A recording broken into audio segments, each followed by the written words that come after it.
Master మొట్టమొదటిగా ప్రజలు ఎలా ఉండారంటే చెట్టు కింద కూర్చోవడం, చల్లటి అంటే న్యాచురల్ గాలికి అలవాటు పడ్డారండి. ఆ తర్వాత ఫ్యాన్లు, తర్వాత మనకేంటి విసనకర్రలు ఉండేవి.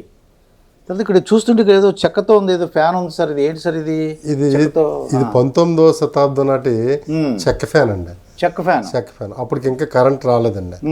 కరెంట్ రానప్పుడు ప్రత్యేకించి కొంచెం డబ్బున్న వాళ్ళు, బ్రిటిష్ అధికారులు పంకా మ్యాన్ అని ఒక ఉద్యోగం ఉండేదండి. ఓకే, ఇప్పుడు ఒక కలెక్టర్ గారి దగ్గర బంట్రోత్ అంటుంటారు. ప్యూన్లు, బంట్రోత్, జూనియర్ అసిస్టెంట్ పోస్టులు ఉంటాయి కదండి. మన భారతీయ ఈ ఉద్యోగాల్లో పంకా మ్యాన్ అని ఒక ఉద్యోగం ఉండేదండి. అంటే ఫ్యాన్ మ్యాన్. ఆ జాబ్ అంతే. డ్యూటీకి వెళ్ళడం, ఇటువంటి ఫ్యాన్ ఉండేదండి చెక్క ఫ్యాన్లో. దీన్ని తిప్పడం అండి. అవతల ఎవరైతే వాళ్ళ ఉన్నతాధికారులు ఉంటారో, లేదా రాజకీయంగా అయితే రాజకీయంగా, లేదా జమీందారులు అయితే జమీందారులు, వీళ్ళు ఇటువంటి ఫ్యాన్లని ఏర్పాటు చేసుకునేవారండి. వీటితో పాటు పెద్ద ఫ్యాన్లు పైన ఉండేవండి గుడ్డతోనే. అవి ఏంటంటే ఇద్దరు వ్యక్తులు అటు నుంచి ఇటు నుంచి లాగుతూ ఉంటే అది అలా తిరుగుతూ ఉండేదండి.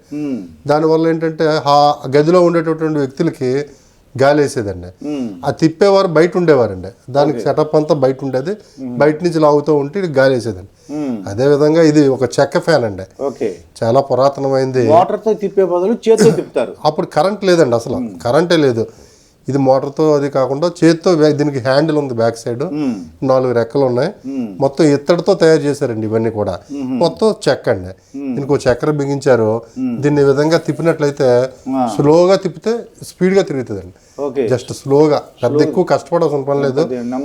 నెమ్మదిగా తిప్పితే కొంచెం గాలి ఎదరు వ్యక్తులకి ఉంటుందండి.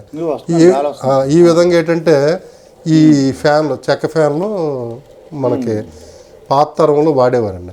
తరువాత ఈ చెక్క ఫ్యాన్లు స్థానంలో కిరోసిన్ ఎప్పుడైతే కొనుక్కున్నారో, కిరోసిన్ బుడ్డులు వేసి కొంత టెక్నాలజీ పెరిగిందండి. ఇప్పుడు కిరోసిన్తో, అది స్టీమ్ ఇంజిన్తో, బొగ్గుతో నడిచేవి రైలు బళ్ళు, స్టీమ్ ఇంజిన్. అటువంటి ఇంజిన్స్ని మోడల్గా పెట్టి ఈ కిరోసిన్ ఫ్యాన్లు వచ్చాయండి. ఈ కిరోసిన్ దీనికి పేటెంట్ ఉందా మాస్టర్? దీనికి పేటెంట్ ఉందండి. అది ఆ కంపెనీ తప్ప ఎవరు కూడా ఫ్యాన్ తయారు చేయడానికి కానీ అమ్మడానికి కానీ లేదండి, లేదు. దీని తర్వాత జనరేషన్లో మనకి కిరోసిన్ ఫ్యాన్ వచ్చిందండి. ఈ కిరోసిన్ ఫ్యాన్కి దిగువ భాగం గమనించినట్లయితే ఇక్కడ కిరోసిన్ దీపం బుడ్డి అండి. ఈ దీపం బుడ్డిని మనం వెలిగించి దీన్ని లైట్ వస్తుందండి, వెలుతురు. ఈ వెలుతురుని ఇక్కడ పెట్టినట్టయితే ఈ రాడ్ హీట్ ఎక్కుతుందండి. హీట్కి ఈ ఫ్యాన్ తిరుగుతుందండి. ఇది కూడా 1907 నాటి కిరోసిన్ ఫ్యాన్ అండి. దీనికి ఇక్కడ గమనించినట్లయితే పేటెంట్ ఉందండి. పేటెంట్ ఉంది. మేడ్ ఇన్ బొంబేలో తయారైందండి. Radio fan. ఇటువంటివన్నీ కూడా మన పూర్వీకులు, కొంచెం డబ్బులు ఉన్న వాళ్ళు ఈ వస్తువులు వాడేవారండి. గవర్నమెంట్ పెద్ద ఆఫీసర్స్ వీళ్ళందరూ కూడా వీడిని వాడేవారు. ఇక్కడ కిరోసిన్ పోస్తే హీట్ ఎక్కుతుంది, లైట్ వస్తుంది. లైట్ ఆ వేడికోమో ఫ్యాన్ కూడా ఫ్యాన్ తిరుగుతుందండి. ఈ విధమైనటువంటి టెక్నాలజీని మన పూర్వీకులు వాడేవారండి. తర్వాత కరెంట్ రావడంతో కరెంట్ ఫ్యాన్లు వచ్చాయండి. నా దగ్గర తర్వాత మరి ఏసీ వచ్చిందండి. ఏసీ అన్ని వచ్చాయండి. ఏసీ వచ్చిన తర్వాత మొత్తం సెంట్రల్ ఏసీ వచ్చేసి ఇప్పుడు ఫ్యాన్ అండి, మన దగ్గర ఉన్న ఫ్యాన్ గమనించినట్లయితే కేజీన్నర బరువు ఉంటుందండి సీలింగ్ ఫ్యాన్. ఫస్ట్ జనరేషన్లో వచ్చిన సీలింగ్ ఫ్యాన్స్ 25 కేజీలతో వచ్చేవండి. ఎంత బరువు ఉండేది. మీకు ఒక ఫ్యాన్ ఉంది, ఆ 25 కేజీల ఫ్యాన్, అది కూడా చూపిస్తాను. ఓకే సార్, ఇది ఎంత వెయిట్ చాలా బరువు ఉంది. ఏంటి సార్ ఇది? 25 కేజీలు అండి. ఫస్ట్ జనరేషన్ సీలింగ్ ఫ్యాన్ అండి. 1950, 1940 ఆ మధ్యలో ఈ సీలింగ్ ఫ్యాన్ అండి. దీని తాలూకా రెక్కలతో కలిపి 25 కేజీలు అండి. ఇది చాలా బరువు అండి. ఆ రోజుల్లో పెద్ద కార్యాలయాల్లో పెద్ద దూలాలు ఉండేవండి, వాటికి బిగించేవారండి. ఇది 2 చేతులు పట్టుకొని తెలిస్తే తప్ప చాలా బరువు ఉందండి. ఇంత సీలింగ్ ఫ్యాను ప్రజెంట్ మనం ఎక్కడైనా వేసాం అనుకోండి, అది పడిపోద్దేమని భయం అండి. పెద్ద దొంగలు ఉండేవండి. ఆ దొంగలకి ఇలా మొత్తం క్లాంప్, ఐరన్తో గట్టి క్లాంపులు వేసేవారండి. ఈ ఫ్యాన్ రెక్కలండి మొత్తం దగ్గర ఆ ఆఫీస్ కార్యాలయంలో, ఆ గదిలో ఎంతమంది అయితే కూర్చుంటారో అంతమందికి చల్లని గాలి తోలుతుంది, శబ్దం రాదు, కరెంటు కూడా తక్కువ కాలుతుందండి. చూడడానికి వెయిట్ ఏమో ఎక్కువ ఉంది, వెయిట్ ఎక్కువ ఉందండి. కానీ అంటే అదేలేండి లోపల ఉన్న ట్రాన్స్ఫార్మ్ అదే ఆ రోజుల్లో వాడినటువంటి ఇది వేరు కానీ. ఇందులో వాడిన కాపరు సుమారు ఒక 5-6 కేజీల కాపర్ ఉంటుందండి. ఈ విధమైనటువంటి టెక్నాలజీ ఉండేది. తర్వాత రాను రాను ప్రస్తుతం ఇప్పుడు రకరకాల సీలింగ్ ఫ్యాన్లు చూస్తున్నాం. లైట్ వెయిట్ 1 కిలో లోపే అన్ని సీలింగ్ ఫ్యాన్లు కూడా ప్రస్తుతం అయితే వచ్చాయి. అలా విధంగా గుండ్రంగా ఉండే ఫ్యాన్లు కూడా ఉండేవండి. ఇది పాతకాలం నాటి సీలింగ్ ఫ్యాన్ అండి. సో ఇది ఏంటి క్యారేజ్ లాగా ఉంది ఏంటి సార్? ఇది క్యారేజ్ కాదండి, ఇది కుక్కర్ అండి. కుక్కర్ ఇది భారతదేశపు మొట్టమొదటి కుక్కరు రుక్మిణి కంపెనీ కుక్కర్ అండి.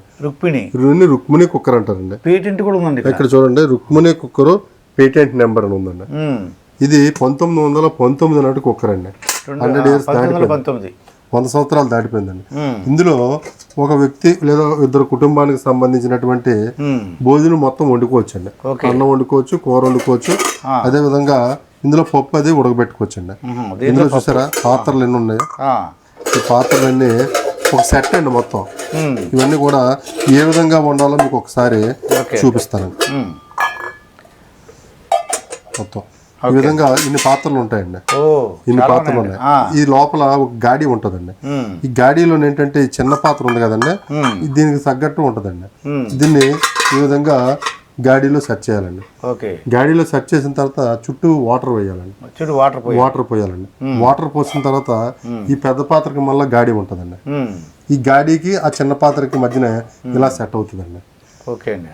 వాటర్ పోసిన తర్వాత ఆ చిన్న పాత్రలో అడుగుని ఏమైనా సరే ఉల్లిపాయ, పచ్చిమిరపకాయ ఏమైనా వేసుకోవచ్చు. ఇందులో రైస్ ఏదన్నా తగ్గట్టు కొంచెం రైస్ వేసి అంతకు 2 ఇంతలు ఏమైనా సరే నీళ్ళు అవి వేసుకోవచ్చు అండి. ఇది మనకి మరలా ఇంకో కప్పు అండి, పప్పు కానీ లేదా ఇంకోటి ఏదైనా సరే వేసి దీంట్లో ఇది వేయొచ్చు అండి. ఇది దానిపైన ఇంకో మూత అండి. ఇవన్నీ వేసిన తర్వాత ఇది కప్పు అండి పైన.